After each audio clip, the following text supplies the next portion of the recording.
안녕하십니까. 식빵풍 재배 기술을 강의하게 된 여수시 농업기술센터 자원개발팀의 박현미입니다. 반갑습니다. 먼저 방풍의 종류에 대해서 알아보도록 하겠습니다. 방풍은 중국에서 재배하고 있는 중국 원산의 원방풍, 우리나라 남쪽 해안가에 자생하며 자연생 채취가 대부분인 갯방풍이 있고, 갯기름 나물이라고 불리면서 주로 나물로 재배 생산되고 있는 식빵풍이 있습니다. 식빵풍 형태적 특징을 알아보면 잎에는 세로 줄무늬가 있고 가지가 많으며 몸 전체에 털이 없습니다. 꽃은 6, 7월경에 꽃대가 올라오면서 우산 모양을 이룹니다. 뿌리는 2년생의 군두부 직경이 2, 3cm 정도 되며 굵은 가지뿌리가 여러 개 발생하며 잘라보면 황백색을 띱니다. 다음은 방풍의 효능에 대해서 알아보겠습니다. 방풍이나 갯방풍, 갯기름 나물의 뿌리는 세포 독성, 혈액 응고 억제 기능을 하는 큐마린계 물질이 주요 성분으로 알려져 있습니다. 양리작용으로는 땀을 분비시켜 열을 내리게 하는 발한, 해열 작용과 진통, 이뇨, 황바이러스 작용을 한다고 하여 한약재로 쓰이고 있습니다. 그러면 방풍의 재배 환경을 보겠습니다. 갯방풍과 갯기름 나물은 비교적 따뜻한 중남부 지역에서 잘 자라므로 중남부의 해안가가 재배 적지이고, 원방풍은 서늘한 기후를 좋아하므로 고냉지나 중북부의 중고냉지가 재배 적지가 되겠습니다. 또한 방풍은 사질양토나 미사질토처럼 물 빠짐이 좋고 수분 유지가 잘 되는 곳에서 잘 자랍니다. 번식 방법으로는 번식은 주로 종자로 하며 종자를 받을 때는 2, 3년생에서 받는 것이 1년생보다 체종량도 많고 충실해서 좋습니다. 파종을 하실 때는 밀파를 하면 수량은 증가할 수가 있으나 상품률을 고려해서 제식거리는 15cm 간격을 유지해 주시면 좋고, 심으실 때 4, 5개씩 전뿌림을 해주시면 됩니다. 종자가 발아하여 본잎이 2개, 3개 정도 자라면 한 봄만 남기고 솎아주시면 됩니다. 약재를 목적으로 재배를 하실 때는 검정 비닐을 사용하시면 뿌리 생육에 좋고 수확량도 늘 수가 있습니다. 다음은 직파를 하실 때는 10월 중순경에 하시면 됩니다. 피복을 하지 않고 하실 때는 봄 파종보다는 가을 파종이 발화율이 좋고 수확량이 많습니다. 봄 파종을 하실 경우에는 해동되는 즉시 하는 것이 좋고, 검정 비닐을 피복하실 경우에는 3월 하순경에 파종하는 것이 좋습니다. 육묘를 하셨을 경우에는 정식 시기는 3월 하순에서 4월 하순까지가 적당합니다. 너무 일찍 심으면 활착은 좋으나 꽃대가 올라오는 것이 많고, 늦게 심으면 활착률이 떨어집니다. 그리고 심으실 때는 묘가 마르는 것을 막기 위해서 바람이 불지 않는 구름이 낀 흐린 날씨를 선택해서 심는 것이 좋습니다.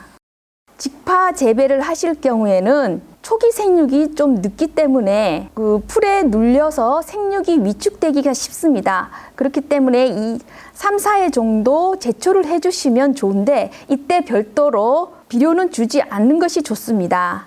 질소질 비료를 가용을 하셨을 경우에 웃자라거나 장마 후에 흰가루병이 발생할 우려가 있기 때문입니다. 육묘 이식 재배를 하실 경우에는 경엽이 자라는 것을 보아 생육 초기에 비료를 줄이고 8월과 9월경에 질소 비료를 주시면 됩니다. 육묘 이식 재배는 질소 비료를 밑거름을 많이 주면 꽃대가 많이 올라와서 수량이 감소할 수 있으니 주의해야 합니다. 만약 꽃대가 올라온다면 올라오는 것이 보이는 대로 제거하시면 됩니다. 거름 주는 양은 토양의 비옥도와 재배 지역의 기상 환경에 따라 차이가 있을 수 있습니다. 갯기름 나물은 그에 수확하기 위해 직파 재배를 할 경우 밭갈이를 하기 전에 300평당 1000kg 정도의 퇴비를 뿌리고 질소 10kg, 인산 12kg, 칼륨 7kg를 골고루 뿌려서 밭을 갈아 전층 시비가 되도록 하고, 8월 상순에 질소 10kg, 칼륨 3kg를 추비로 주시면 됩니다. 다음은 병해충 방제에 대해서 말씀드리겠습니다. 병해충은 예방 위주로 윤작을 해주고 물 빠짐이 잘 되도록 해야 하는데 방풍에서 주로 문제가 되는 병해충 위주로 설명을 해드리도록 하겠습니다. 먼저 흰가루병입니다. 흰가루병은 일조가 부족하고 밤낮의 온도차가 크며 질소 시비를 많이 줬을 때 발생하기 쉽습니다. 주요 증상은 잎 표면에 하얀 균사가 점점이 분산되어 나타나고 심하면 잎 전체에 밀가루를 뿌려 놓은 것 같은 증상을 보입니다. 처음에는 병든 식물체에서 월동을 합니다. 다음엔 균 포자가 비산하여 전염을 시킵니다. 방제 방법으로는 병든 포기를 신속히 제거해 줍니다. 밀식을 피하고 통풍이 잘 되게 하며 질소 비료를 적정량을 주면 됩니다. 만약 약제 방제를 하실 경우에는 발병 초기에 적용 약제를 10일 간격으로 살포해 주시면 됩니다. 다음은 녹병입니다. 7월 중순에서 11월까지 발생이 증가합니다. 토양 산성화나 척박한 토양에 발생하기 쉽습니다. 증상으로는 잎에 황색 작은 반점이 나타나고 이게 발전되면 황적색으로 변합니다. 심하면 잎이 황화되거나 말라 죽습니다. 방제 방법으로는 병든 포기는 빨리 제거를 해줍니다. 유기질 비료를 충분히 시비해서 토양을 비옥하게 만들고 석회를 알맞게 넣어서 토양 산도를 교정시키면 됩니다. 약제 방제를 하실 경우에는 적용 약제를 10일 간격으로 살포해 주시면 되겠습니다. 다음 전무늬병입니다. 7월 중순에서 10월 중순에 발생하고 고온 다습한 7월에서 8월경에 최고로 많이 발생을 합니다. 증상으로는 잎이 담갈색 작은 반점이 나타나 점차 암갈색으로 확대됩니다. 처음엔 병든 식물체에서 월동을 하고 이것도 포자가 퍼지면서 전염을 시킵니다. 방제 방법으로는 병든 포기는 제거하고 밀식을 피하고 통풍은 잘 되게 하고 물 빠짐이 좋게 해서 가습되지 않도록 합니다. 발병 초기에 적용 약제를 10일 간격으로 살포해 주시면 되겠습니다. 다음은 충에 대해서 알아보도록 하겠습니다. 방풍에서는 진딧물이 가장 큰 문제가 됩니다. 진딧물은 목화 진딧물이 3, 4월경에, 양배추 가루 진딧물이 4, 5월과 9월, 10월에 발생이 많습니다. 이것이 목화 진딧물이고 이것이 양배추 가루 진딧물입니다. 하얀 밀가루가 덮여 있는 것 같이 보이기도 합니다. 방제 방법으로는 적용 약제를 살포해 주시면 되는데 알은 조직 속에 있고 번데기는 잎이나 토양 속에 있으므로 한 번의 약제 살포만으로는 방제가 어렵습니다. 따라서 3일 간격으로 3회 이상 집중 방제를 하는 것이 바람직한데 이때 두세 종류의 약제를 번갈아 가면서 살포하시면 더 효과가 좋습니다. 다음은 응애입니다. 뿌리응애라고도 하고요. 3월 하순에 발생을 해서 6월, 7월에 최성기, 그 다음 9월, 10월에서 다시 증가합니다. 증상으로는 잎 뒷면 즙액을 빨아먹으면 엽록소가 없어지면서 흰색 반점이 생깁니다. 심하면 이게 갈색으로 변색되고 조기에 말라 죽습니다. 잎의 뒤쪽을 보시면 배설물과 거물질로 지저분해져 있습니다.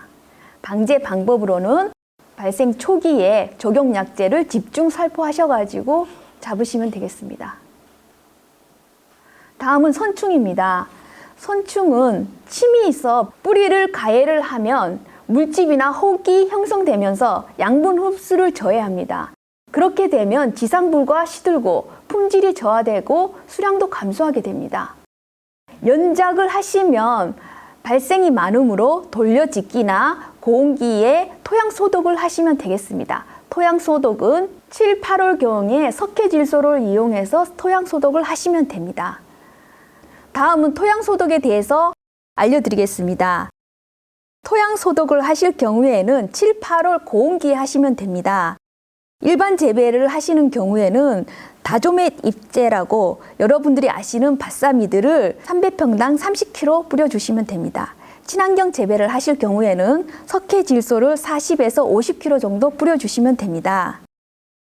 여러분이 약제 방제를 하실 때 주의하실 것이 있습니다. 2019년부터 수확하는 모든 농작물을 대상으로 PLS라는 관리 제도가 있습니다. 해당 작물에 등록되지 않은 농약은 원칙적으로 사용을 금지한다는 것인데요. 만약 위반을 하셨을 경우에 농산물 폐기는 물론이며 100만 원 이하의 과태료가 부과되며 3년간의 특별 관리를 받으시게 됩니다. 그럼 여러분들이 꼭 지켜야 할 사항은 재배 작목에 등록된 농약만 사용을 하시고 농약 희석 배수와 살포 횟수를 지키며 출하 전 마지막 살포일을 준수하시고 농약 포장지 표기 사항을 반드시 확인하고 사용하시기 바랍니다. 그리고 출처가 불분명한 농약은 사용하시면 안 되겠습니다. 그럼 이것으로 식방풍 재배 기술에 대한 교육을 마치도록 하겠습니다. 감사합니다.